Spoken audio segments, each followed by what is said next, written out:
The Pittsburgh Steelers situation with TJ Watt is still unresolved after their first practice before in the week leading into the Buffalo Bills game. But they have Tuesday off as Mike Tomlin gets his press conference going, his first official, midweek press conference of the regular season. But now all eyes turn to TJ Watt to say, okay, if he doesn't practice Wednesday, what happens? I'm going to break down what that situation is, why Steelers fans still can hope that he's going to play in week one. Joining me is going to be Tony Serino. We'll talk about that and the first official depth chart released on the season for the Pittsburgh Steelers. It's going to be a fun episode right here on the Locked On Steelers podcast, which you can download anywhere, but especially on Apple, Spotify, Google Podcasts, Odyssey, and YouTube. Be sure to subscribe to us there. It really helps us out. Also, we are brought to you by rockauto.com, which has an amazing selection, reliably low prices, all the parts your car will ever need. Visit rockauto.com today and tell them that Locked On sent you. I'm Chris Carter. Let's get into it.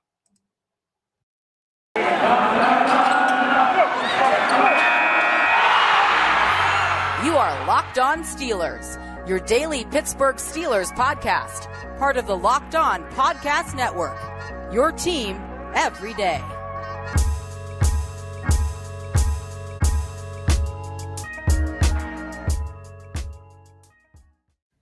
And welcome to the Locked On Steelers podcast. I'm your host, Chris Carter, bringing you your daily dose of all things in the Pittsburgh Steelers. As I said, you can find us on Apple, Spotify, Google Podcasts, Odyssey, and YouTube. Subscribe to our YouTube channel. Really helps us out. And leave us a 5-star review on Apple Podcasts, and you get a shout-out at the end of the show with you, as long as you put a comment with it.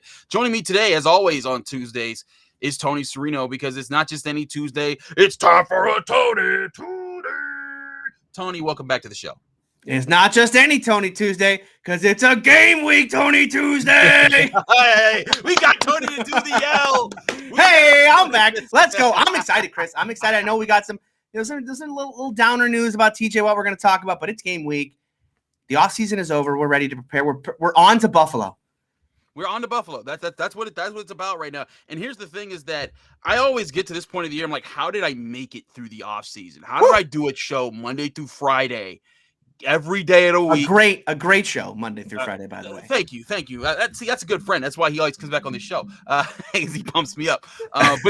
But Tony, let's get to the top news now. Steelers were we're back at practice at the UPMC Southside Rooney Complex. And TJ Watt still was the same status he had been. There was hope. There was a report from Dale Lally saying that he expected TJ Watt to practice regardless of his contract situation, but it was the same thing we'd seen all training camp. Brooke Pryor tweeting this out after talking to Steelers spokesman Burt Lawton, says TJ Watt's practice participation today was no different than training camp. Watt was at every training camp practice, but worked only in individuals and then was off to the side doing his own work during team periods. Yeah. That has been the standard throughout training camp. And they'll do the light drills with the individuals. And individuals is when, after the warm-ups of practice, everyone goes off to their groups, running backs, defensive ends, linebackers, cornerbacks, all of them, and they do drills that their position coaches want them to do. And then after that, they all reconvene for 11-on-11, and then they start working on those things in practice. TJ Watt has not participated in any of those, just in the individuals and like the initial warm-ups. So there's a bit of concern here, of course. Steelers fans very worried. For me, I thought this might be the day, like Dale was saying. I thought Monday would have been the day when all that changed and TJ would have shown up. There would have been a contract there. Maybe there's something resolved, but now there still isn't. I was talking with Mark Caboli on Twitter about it. He says he feels like that doomsday, that D-Day situation is Wednesday. Yeah, because they have the players do have Tuesday off, so it's kind of like the official ramp up to Buffalo begins Wednesday, and that's when it'll be if this isn't resolved by then we start looking around and saying, okay, what's happening here? Can TJ Watt play in week one? Right, because the doomsday you're talking about is potentially him not being available against Buffalo, right? That Tomlin, is the doomsday, yes. Yeah. Tomlin wants you to have practiced at least a little bit throughout the week, and if he's not going to do any 11-on-11 throughout the week, then unlikely Tomlin lets him play. Although he is TJ Watt, he is the best defensive player they got, so maybe outside chance, I guess they give him some reps. But this is a tough one because the concerning thing for me, Chris, is not just that he's not practicing and may not be available for Buffalo, but we keep hearing. We heard from Dulac that this deal is going to get done right after Carolina, right after that last. We've heard several of these reports from the guys. Like I go to Steelers practice, I'm developing sources. I'm young in this game. Dale, Jerry, these are all guys who have been there for decades and have sources within the team. They've been around the team, and even they are starting to are reporting things that aren't coming true. And that's why people are starting to say, like, what's going on here? And then you heard Ian Rappaport say today that these negotiations are difficult, right? That's the terminology that he used when he talked about this. And obviously this is going to be a difficult deal for the Steelers to get done because they're going to have to make TJ Watt the highest paid edge rusher, the highest paid defensive player in the league right now. And the way contracts are structured with kind of per game bonuses and all of that is stuff the Steelers don't do, right? These kind of guaranteed salaries for seasons. The Steelers don't do that stuff, right? The guaranteed money comes in signing bonus. And so TJ Watt's likely going to want a deal that's structured much more like, the top guys that are getting paid right now. The Steelers don't do deals like that. And that's what's making this more difficult. But I think, alarm bells need to start going off. If he doesn't practice on Wednesday, Chris, then he's likely, I think, not going to be available, at least for the full game, right? Obviously there's going to be concerns about his conditioning and whatnot. But if we're talking about the TJ Watt we know, who's going to be out there for 80% of snaps, that guy's not going to, if he doesn't practice, maybe Tomlin lets him play sparingly, but there's no way he's going to be out there for 70, 80% of reps, right? Right, because you got to get back into football shape, and TJ Watt's in shape. Like, there's no question about that, and he's doing the drills. I mean, heck, there's a really cool picture of him mean mugging with Melvin Ingram, kind of posing together. It's obvious. It's not that he doesn't want to be there. It's not that he doesn't like the organization or like the guys. It's just a contract situation, and he's not gonna put himself in a position to get hurt and mess up maybe getting $30 million a year for the next 5 years because he was practicing, before season opener. Now, I think this is a big situation when it comes to TJ Watt and making sure he gets his money in a time where it's unprecedented how much defensive players are going to be paid in this new era of the salary cap. And I brought this up before, but everyone knows next year the salary cap booms by about 40 million or so. It's going to go like to 120, I think, total from where it is now, like somewhere in the 80s. You're going to get that huge number. Teams are going to have much more money to spend, and that's also going to open the floodgates to say, okay, how much do you pay an edge rusher? How much do you pay the top safety, the top defensive lineman, the top quarterbacks?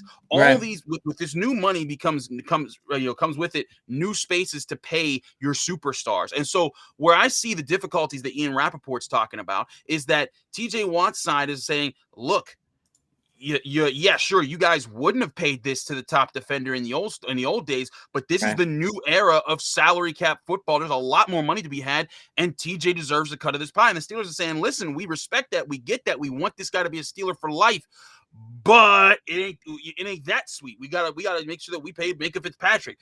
That's where I think the battle is here, is that if this deal might have been done if COVID never happened and there wasn't an extra 17th game being added onto the season, and this was just straight the same salary cap estimate that we would have expected for the past 10-ish years that and the steady progress is made. If that, maybe this would be done, but I have a thought that's probably playing a big factor as to why both sides are kind of going back and forth in this negotiation process. Yeah, and the Steelers, every fan imagined this idea that, hey, Ben Roethlisberger's cap number comes off the books in a large way next season. They no longer are going to be in, paying a quarterback. They're no longer going to be paying quarterback money as of the 2022 season. But when you start thinking about paying an edge rusher $30 million, well, that's quarterback money for an edge rusher. And it's a good chunk of change. And this is a team that's going to go into 2022 without a quarterback, but paying an edge rusher $30 million, paying Minkah Fitzpatrick. How much is he, how much they're going to have to reset the market in all likelihood for Minkah as well a year from now. And so, there's precedents that are being set here. The Steelers, look, if the one thing they have going for them is that they have set the precedent in the past with the Le'Veon Bell situation that we will franchise you, and then we will franchise you again. And if you want to sit out, okay, like we've done it in the past. And Le'Veon Bell, everyone's thinking about TJ Watt and how important he is to this team, but Le'Veon Bell, we think of him now, and now he's trying out for the Ravens. Now that they've lost 2 running backs with Justice Hill tearing his Achilles. You think of him as a joke now, but when Le'Veon Bell was Le'Veon Bell, you could say he was on the par of TJ Watt. He was the best running back in football, and he was essential to the Steelers' success at the time. And him not coming in 2018, I still say cost them the playoffs that year. If he had showed up, they not only make the playoffs, they probably put themselves in a really good position to get a bye that year because of the losses that they had from all the fumbles that they had. Now, here's the last point I want to make here on TJ Watt's situation. You look at the projected salary cap space. Base salary cap is at 208 for next year. I apologize. I was saying 120. That was just crazy. That's not what the number is at all. It's 208. But the bottom line here is that the Steelers, as of right now, The only team with more salary cap space than them is the Dolphins at 76.5. The Steelers still have $69.4-ish million in cap space to spend next year. If you take TJ Watt, let's just give him a straight up 30 chop. Yeah. Let's just say $30 million a year, which would be by far the most. That would still put them right in, like, I'd say, like the upper middle part of the league. They would be right above the Chiefs, who have $28 million in cap space. Actually, they'd have $39 million, so they'd be a little further than that. They'd be right above the Ravens, who have $36 million in cap space. Yeah. That's still a lot of money for a typical Steelers offseason to have to spend. And yes, it is. more would that have to go to Minka. They'd have to figure out a quarterback situation eventually. But this isn't nearly as, like, I think TJ Watt getting this kind of money won't be as crushing as people make it out to be, especially because there's a lot more money on the salary cap space right now. And not just 2022, Chris. You look at the projections for 2023, because remember, we've got to, it goes up by another 20 million. Yeah, because remember, we had this depressed year, all this TV money's coming in, the crowds are going to be packed this year, as we've seen, just in college over the weekend. I mean, fans want to go back to these games, and these tickets are going to be selling. So yeah, this money's going to keep going up. And that's why, $30 million today may not be that bad 2 years from now. Exactly. So there's a lot of things there. We will keep you apprised of the TJ Watt situation here in the Locked On Steelers podcast. We're gonna be right back talking about the first official depth chart the Steelers have released. But first, I got to tell you guys about BetOnline.ag. It's that time of the year again, and all eyes are now turning to football as teams are back on the gridiron to start the football season. As always, BetOnline is your number one spot for all the pro and college football action this season. Get all the updated odds, props, and contests, including the $500,000 NFL Mega Contest and $200,000 NFL Survivor Contest, both open right now at BetOnline. Head to the website to use your mobile device to sign up today to receive your 100% welcome bonus. Be sure to take advantage of their opening day super promo, which is make a bet on the Thursday, September 9th season opener between the Super Bowl champion Buccaneers and the Dallas Cowboys. If you lose, your wager will be refunded up to $25. BetOnline is the fastest and easiest way to bet on all your favorite sports, from football, basketball, to boxing, right down to horse racing. Don't wait and take advantage of all the great offers available for the 2021 season at BetOnline.ag, your online sportsbook experts.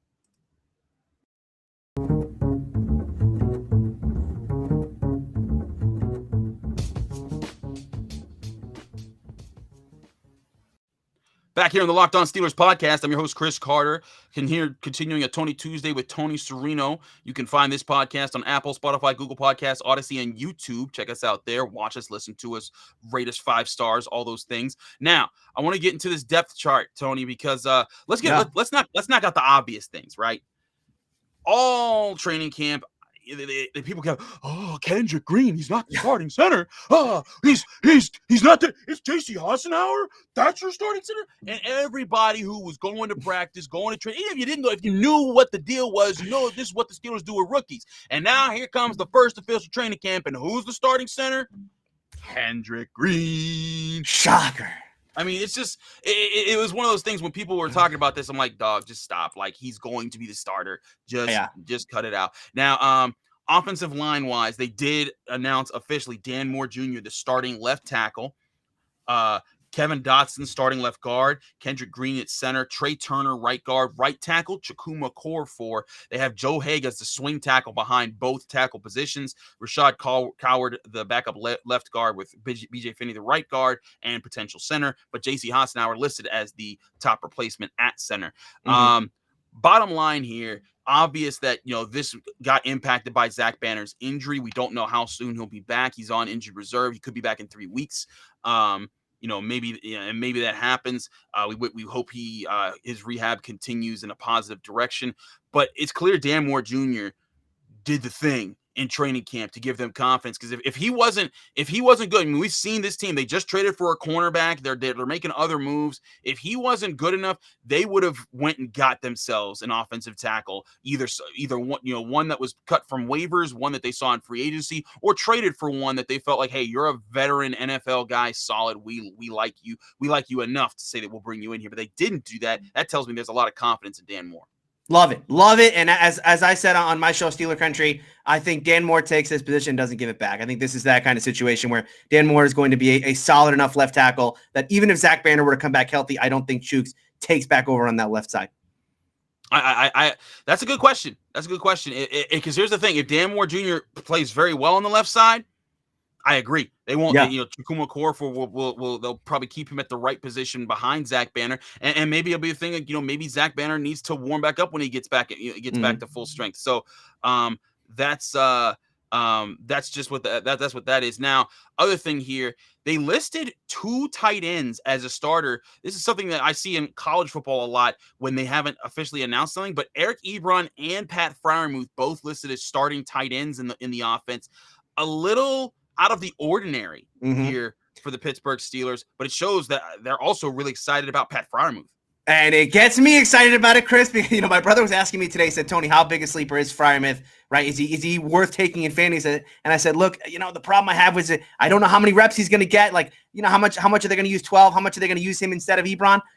This Chris, putting him 1-to-1 with Ebron, putting Freiermuth right there with Ebron. Oh, I'm excited. Oh, get excited about the Pat Freiermuth experience in this offense, because this is what we saw to him in Detroit was just a little sprinkling of what he can do. I was very wrong about him in my evaluation post draft, but I am all in. The Pat Freiermuth hype train is just getting rolling. Plenty of time to jump on board. I am a late addition to the hype train, but I welcome every Steeler fan to get on board, because this is going to be a fun season, I think, with Freiermuth.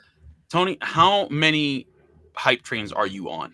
Oh, how long do we have, Chris? I mean, I think this is supposed to be a 20, 30-minute show. I mean, so back to the depth chart. I thought that was interesting. Benny Snell does get the number 2 running back spot. I don't know if that's official, because this is another thing that once you get like starters, okay, that's one thing, but backups, you know, I think that's where you could play around a little bit and disguise things. We'll see how that gets used. Kalen Ballage looked like the solid number 2 running back all through camp, all through preseason.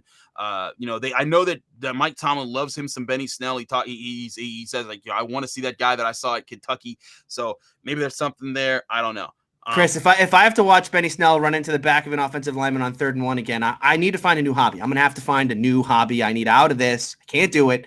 Please, Mike, don't make me do this again. We will certainly see how that plays out. Now, defensively, not a lot of surprises here. Hayward, Wormley, Alualu, the starting defensive lineman. TJ Watt listed as a starter because, you know, again, I fully see when he comes back, he's going to be the starter. Like there's not a captain though. Not a captain though. That's another thing. They did announce team captains as Hayward, Ben, and Derek Watt. Now, some people are like, oh, they just about getting his brother. No. Derek Watt's the special teams captain. It's offense, defense, special teams. And to be fair, Cam already kind of is a captain. People will say, oh, they disrespected TJ. I don't think there's any disrespect here. It's like, look, TJ hasn't been practicing. That'd be awkward. They did have 2 last year, though. They had 2 captains last year for offense and defense. Yeah, they did. But this varies every year. I don't think that this is nearly as big of a problem as some people make it out to be. I know that it's fun. It's fun to put on our tinfoil hats like Tony always does. He has that grin on his face. You see it on camera. Well, because I texted this to you earlier. Like this, imagine if TJ Watt were Antonio Brown, right? This would be World War III within the Steelers organization. Yeah, it would be nuts. But TJ Watt listed as a starter. You know, all the linebackers, no surprise here. Watt, Bush, Schobert, Highsmith. Now, here's the thing that doesn't get specified because you don't have to specify. It's slot corner isn't specified. Now, the top cornerbacks are listed as Joe Hayden and Cameron Sutton, with Justin Lane behind Hayden and Pierre behind Sutton. Mollett behind Sutton, and Akello Witherspoon behind Lane in that Joe Hayden depth chart line. Now, here's the thing: if they go nickel and Sutton does bump into the slot, that means James Pierre is probably that guy outside. But they got Akello Witherspoon for a reason. I talked to Thomas Chapman on the Monday episode about this. We both see this more of as an insurance move to say, like, you know what, James Pierre has never started in the NFL before in a regular season game. What happens if the game just becomes too fast for him? If he just has a bad day, do you want your only recourse at outside cornerback to be Justin Lane so that and that's a tough question to ask. So Akello Witherspoon, not a superstar, you know, he's had some really good days, he's had some really bad days, but a veteran who's been in the league for several years now and can adjust probably to NFL challenges. That's where I see that situation playing out. I still see it being Cam Sutton being out there when they're in base 3-4, you know, as the outside corner, but he'll bump to the slot, and James Pierre will be the outside guy when they go to nickel. Yeah, I'm right there with you. And I think the signing of Washington was much more about solidifying Sutton as the nickel as much as anything else, right? Because like you said, Right. Witherspoon is kind of the insurance in that, hey, what do we do at outside corner if James Pierre's not going to work out? Because we're going to move Sutton inside. We need another outside corner we can count on. And if it's not James Pierre, it's probably not Justin Lane either. No, I agree. I agree. That's what they're probably looking at here. And Justin Lane, I think a guy they're liking to see the progress of, but I think they see this team as one that can compete sooner rather than later. I mean, this year. So this isn't a situation where it's like, hey, we're gonna put Cody Sensabaugh out there, Antoine Blake, and just hope for the best. Because again, this team is basing itself in defense. It needs the defense to be solid. If you have a cornerback that's giving up big plays, that's going to be a problem. But as always, Tony and I like to have fun on this show. And Tony, if you've been listening to this show for a long time, he's all about them jersey numbers. And there were some new numbers switched around now that cuts have been made and availabilities have been posted. I want to go over those numbers with Tony. It's going to be a fun conversation. But first, I got to talk to you all about DirecTV Stream. Does this sound familiar? You've got one device that lets you catch the game live, another that lets you stream your favorite shows, and then you're watching sports highlights on your phone, and then all of a sudden you've got your neighbor's best friend's login for the good stuff.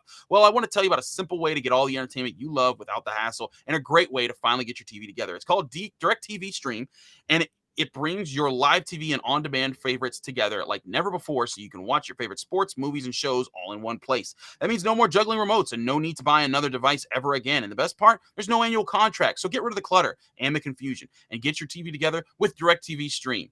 You can learn more at directtv.com. That's directtv.com. Compatible device required. Content varies by package. And of course, we're also brought to you by rockauto.com. Save time and money when using Rock Auto. Why choose to spend 30%, 50%, or even 100% more for the same parts from a chain store or a car dealership? For example, a Honda Odyssey fuel pump is $353 from the chain store, but it's only $216 from Rock Auto. Rock Auto is a family-owned business serving do-it-yourselfers for over 20 years. Rock Auto prices are reliably low for every customer. They have everything you could need, from brake parts to tail lamps to motor oil and even new carpet. Go explore their easy-to-use website today to find the solution to your auto part needs by going to rockauto.com right now and see all the parts available for your car or truck. Right, Locked On in their How Did You Hear About Us box so that they know that we sent you. Amazing selection, reliable low prices, all the parts your car will ever need. Visit rockauto.com today and tell them that Locked On sent you. And as always on the Locked On Steelers podcast, if we do back-to-back live reads, that means we just keep it rolling, which we do right here with Tony Serino, finishing up a Tony Tuesday. And it's been a fun one. But Tony, let's end it with some more fun. Updated jersey numbers were released by the Steelers on Monday afternoon. Now, I'm going to go one by one, and then I'm going to list them. I want you to just give audible reactions. You can also give, but not words, just like or like just, and then we're going to get into the analysis. I want to hear your numbers. All right, Ahkello Witherspoon, cornerback, 25. Okay. Jameer Jones, outside linebacker, 40. Fullback. 40's a fullback number. Is he replacing Derek Watt? Did I miss the memo? What's happening? Whoa there, buddy. Whoa. We're just doing audible reactions. Sorry. Yeah, you're right. I'm getting. You're gonna have a problem when we get to Schober, Chris. He's last. Buddy Johnson, 45. Had to come off 51 because Trey Turner was not giving that up. Because Trey Turner has the wrong number, but that's a different story, Chris. It's a short segment. We can't go on forever. All right. And then last but not least, Joe Schobert, 93. Why? Sorry, I didn't mean to blow your eardrums out, fans, but like killed my eardrums. I'm sorry. I apologize, but why? I mean, we had the perfect way to do this, okay? You had 40 and 44 to give up. And he had 45, by the way, which is not a terrible number for Joe Schobert to take in the middle, okay? By the way, 44, not a bad middle linebacker number. Maybe Joe Schobert would know that, being that he played next to Miles Jack in Jacksonville. Maybe he would remember that. I don't know. Maybe he has a short memory. Who knows? 93 is not an inside linebacker number. Okay, here, let's go through some 93s in Steeler history. Nick Eason, Jason Worlds, I believe Daniel McCullers wore 93. Okay, this is not an inside linebacker number. You know what it is? 40 and 44. Jameer Jones takes 40. How about Jameer Jones takes 93 as an edge rusher, just in a similar vein to Jameer Jones, and Schobert takes 40 or 44. What? The Steelers just forget. I don't know. Do they not realize what position guys wear? The only silver lining from this, Chris, is that Ahkello Witherspoon, who I naturally hate because he is against my hype train in James Pierre. He didn't take a single digit number, which is good because I'm I'm opposed to single digit numbers. I love single digit all numbers. Of Give my me being. everybody single digit. No, I'm out. 25, I want a 0. I want a 0. I don't. No. Again, this segment can't go on forever, but I like 25 as a corner number. It's fine. I know Artie Burns was 25. Doesn't have to be the end of the world. So I like Witherspoon taking 25. The rest of these numbers, terrible, awful. The only good number they gave out today, Chris, was on the practice squad when they gave Christian Miller 55. Now there's there's a good number. I mean, I know it's Joey Porter. They gave Christian Miller 55. Devin Bush is 55. Oh, true. Wait, what's happening? What's happening? What do you mean? This is ridiculous. How do they wait? You're right. And I was thinking like that's a great edge rusher number, Joey Porter. But you're right. Wait, what are we doing? So yeah, that means that he ain't never played. That means. No. Do we know? Did they know something about Devin Bush that we don't? Listen. Let's not open that Pandora's box. People are already tripping about TJ Watt. We do not need you adding to that fire with Devin. You're Bush. You're right. But they also announced the guy they got from the Raiders. It's blowing my mind right now. Carl Joseph. Thank you. He's 30. Carl Joseph is 30s, which no complaints. No complaints. No real solid complaints. DB number. Yeah. Now again, this is just for fun. We did maybe our for Chris it is. Maybe for Chris it is, okay. But for me, okay, this is life and death, guys. Okay, this is the difference between playoffs. I mean, listen, the Browns are on the up. The Ravens, they're going through some injury problems right now, but they're on the up. Okay, the Steelers right now, we can all agree they're a little bit on the down right now. We got to be giving out the right numbers. Look good, play good. Look good, play good. Okay, Mike Tomlin. Kevin Colbert, you know where to find me if you need help in this area. I'm willing to help free of charge. Okay. I mean, this is the difference, Chris, between my prediction of 9-8 and your prediction of what was it? I believe I heard you say 11-6, right? I mean, those two wings right there look good, play good. I'm just saying. Now, I want everyone to remember, if you were listening to the show back when we co-hosted this together, Tony was with me when they traded for Minkah Fitzpatrick and he got 39. Tony did a whole segment railing against right, and he was just like, this is the dumbest thing ever. Minkah's going to play horrible. This is not a safety number. And I was like, hey, maybe he's setting a trend. Maybe he's going to break the precedent. And then like 3 weeks in, he was like, oh yeah, I think it was 1 week when he had the pick against the Niners. And you're like, oh, he works. 39 is great. It's the sign of a great player that he can overcome a horrific number like that. You look over in Baltimore, Marlon Humphrey's wearing 44, I believe. I mean, it's a horrific cornerback number. But that's why Marlon Humphrey's one of the best corners in the league. Okay, that's one of the big reasons why. In addition to being just like really, yeah, exactly, overcoming 44. I mean, can you believe that? You might consider him better than Jalen Ramsey in that way. Oh my God! Okay, stop it. We have done this far enough. All right. We like to have fun here on the Locked On Steelers podcast. But yeah, those are your New Jersey numbers. We'll keep you apprised of everything. Mike Tomlin speaks today, this Tuesday at noon. So we'll be giving you updates on what he says and getting into our Wednesday episode of our podcast here on the Locked On Steelers podcast. Tony, thanks all for joining me, man. Please let people know they can find you, follow you, and get more of your work. Yeah, you can follow me on Twitter at Steeler Country. You can follow me you can follow me on Twitter at Steeler Country. You can find me on YouTube. AFC North Talk is a roundtable show all about the AFC North. I represent the Pittsburgh Steelers on that show. We are back today, if you're listening to this on Tuesday, 5:45 p.m. Eastern time, doing our hot take show tonight. You can also find me on my YouTube channel, Steeler Country with Tony Serino. And then, of course, here, Locked On Steelers every Tuesday with my friend Chris for Tony Tuesday. I apologize if I destroyed your eardrums. I apologize during that last segment. Yeah, God will heat it. Just saying a linebacker gets 93 just apparently just destroys you. That's the loudest I think you've ever been in the history of this show. Over a jersey number, not over a fumble, not over an interception, not over a loss, but over a jersey. I take these, like I said, Chris. I take these things seriously. Okay, this is wins and losses. This is wins and losses. Apparently, I need to get closer with the Steelers so I can get like Zach Banner to wear like 6 or something. Why would you wish that on him? He's already got to come back from. He's got to come back from this injury. Why would you wish that on him? He's getting the power of Duck. Oh, great point. Great point. No, they got the power of Duck. They got the power of Duck to Presley Harvin. Yeah, when they gave him 6, he knew he won. Yeah, that's right. And when they gave him 6, you knew he was going to beat out Jordan Berry. There's no doubt. Stop it. Go walk to the ocean. Anyways, thanks for listening to the Locked On Steelers podcast. I'm Chris Carter, your host here. You can find me on Twitter and Instagram at Carter Critiques. You can listen to this show on every day, Monday through Friday on Apple, Spotify, Google Podcasts, and Odyssey. Be sure to rate us 5 stars with a positive comment on Apple Podcasts, and you get a special shout out at the end of the show. Remember to subscribe to our YouTube channel if you want to watch us there. It's a lot of fun. Tomorrow we keep it rolling with the Wednesday episode of the Locked On Steelers podcast.